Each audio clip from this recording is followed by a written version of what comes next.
Hi, welcome to historical story channel. एक सुनसान रात में अर्धविराम स्टेशन पर सिर्फ दो लोग मौजूद थे, राहुल और प्रिया। ट्रेन का इंतजार करते हुए प्रिया ने अचानक पूछा, क्या तुमने कभी मिडनाइट एक्सप्रेस के बारे में सुना है? राहुल ने मुस्कुराते हुए कहा, वो कौन सी ट्रेन है? मैंने तो कभी इस स्टेशन पर उसका नाम तक नहीं सुना। प्रिया की आंखों में एक अजीब सी चमक थी। कहा जाता है कि यह ट्रेन हर 10 साल में एक बार आती है और सिर्फ उन्हीं को दिखाई देती है जिनकी मौत नजदीक होती है। राहुल हंस पड़ा, अच्छा, तो तुम मुझे भूतों की कहानियां सुना रही हो? तभी दूर से एक ट्रेन की सीटी सुनाई दी। धीरे धीरे एक पुरानी काली ट्रेन स्टेशन पर आकर रुकी। उस पर कोई नंबर या नाम नहीं था, बस खिड़कियों से हल्की सी नीली रोशनी आ रही थी। प्रिया का चेहरा फीका पड़ गया, ये वही ट्रेन है। राहुल ने उसकी तरफ देखा, तुम ठीक तो हो? लेकिन प्रिया ने कोई जवाब नहीं दिया। वह धीरे धीरे ट्रेन की तरफ बढ़ने लगी।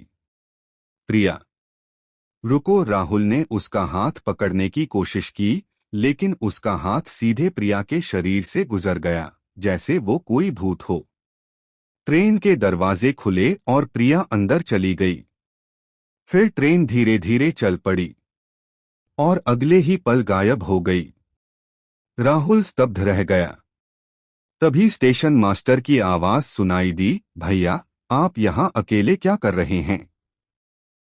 ये स्टेशन तो 20 साल से बंद पड़ा है।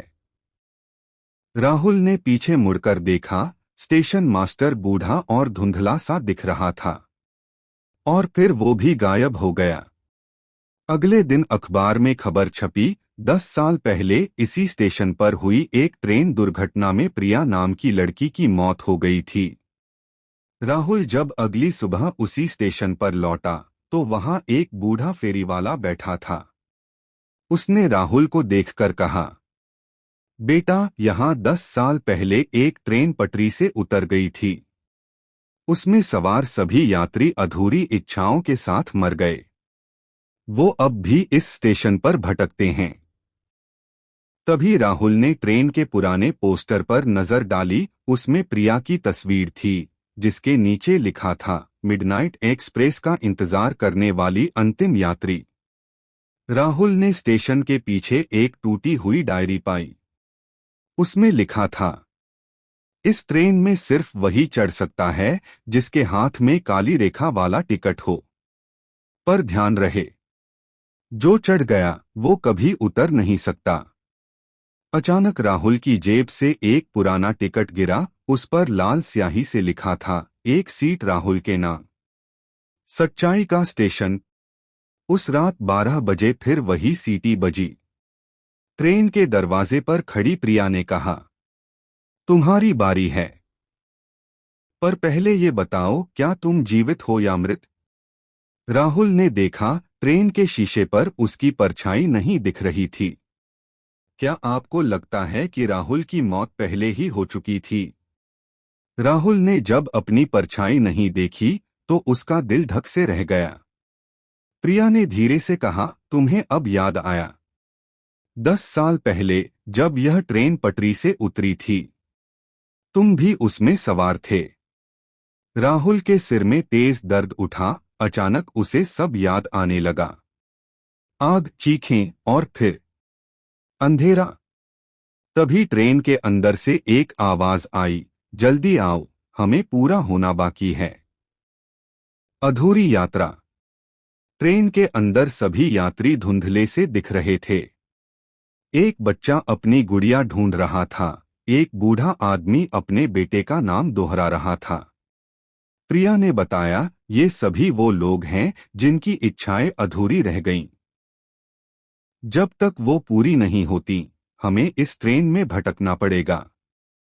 राहुल ने पूछा, और मेरी अधूरी इच्छा क्या है? प्रिया ने उसकी तरफ देखा, तुम्हें खुद याद करना होगा, नहीं तो तुम हमेशा के लिए इस ट्रेन के कैदी बन जाओगे। अंतिम पड़ाव। ट्रेन अचानक रुकी। बाहर एक सुनसान स्टेशन था, जिसके बोर्ड पर लिखा था अंतिम विश्राम। प्रिया बोली, अगर तुम्हें याद नहीं आया तो यहाँ उतर जाओ, यही तुम्हारी मंजिल है। तभी राहुल को याद आया उसकी माँ का आखिरी खत, जिसे वह पढ़ नहीं पाया था। वह चिल्लाया, मुझे याद आ गया। मैं अपनी माँ को जवाब देना चाहता था। ट्रेन से एक चमकती हुई रोशनी निकली और राहुल को घेर लिया। सुबह का सच। अगली सुबह राहुल उसी स्टेशन पर जागा, लेकिन अब वहां लोगों की भीड़ थी। एक अखबार वाले ने उसे देखकर कहा, आज तो उस हादसे को पूरे 10 साल हो गए। राहुल ने अपनी जेब से एक पुराना खत निकाला, वही खत जो उसकी माँ ने लिखा था। उसने आंसू पोंछते हुए स्टेशन से बाहर कदम रखा। राहुल जैसे ही स्टेशन से बाहर निकला, उसने महसूस किया कि आसपास का सब कुछ थोड़ा अलग था। लोग उसे देखकर हैरान हो रहे थे, जैसे किसी चमत्कार को देख रहे हों। एक पुलिस वाले ने उसकी तरफ देखकर चिल्लाया, ये तो वही लड़का है जो 10 साल पहले उस ट्रेन हादसे में लापता हो गया था। अचानक मीडिया वाले, कैमरे सब उसके आसपास जमा हो गए। लेकिन राहुल के मन में बस एक ही सवाल था, मेरी माँ कहाँ है? खोया हुआ समय। राहुल अपने घर पहुंचा, लेकिन वहां अब कोई नहीं था। पड़ोसी ने बताया, तुम्हारी माँ तो तुम्हारे गुम होने के 1 साल बाद ही दुख से चल बसी। वो हमेशा कहती थीं कि तुम जरूर लौटोगे। राहुल की आंखों से आंसू छलक पड़े।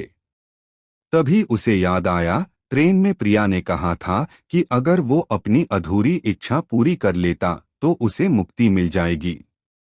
लेकिन क्या वह वाकई में जिंदा था? दर्पण का राज। राहुल ने बाथरूम के शीशे के सामने खड़े होकर अपने चेहरे को देखा। वह अभी भी 21 साल का ही लग रहा था, जबकि उसे 10 साल बीत चुके थे। तभी शीशे में उसके पीछे प्रिया खड़ी दिखाई दी। वह मुस्कुरा रही थी। तुम्हारी इच्छा पूरी हो गई, इसलिए तुम्हें एक और मौका मिला है। लेकिन याद रखना, तुम अब उस दुनिया के हिस्से नहीं हो। राहुल ने पलटकर देखा, लेकिन पीछे कोई नहीं था। नई शुरुआत। अगले दिन राहुल ने अपनी माँ की कब्र पर जाकर उनका वो खत जला दिया। उसने ऊपर देखा, आकाश में एक चमकती हुई रेखा दिखाई दी, जैसे कोई ट्रेन दूर जा रही हो। उस दिन के बाद राहुल ने उन लोगों की मदद करनी शुरू कर दी जो किसी हादसे में अपनों को खो चुके थे। शायद यही उसकी असली मुक्ति थी। अगर आप लोग को वीडियो पसंद आए तो लाइक सब्सक्राइब करें और कमेंट पे बताएं अगली बार किसकी वीडियो चाहिए। Thank you for watching.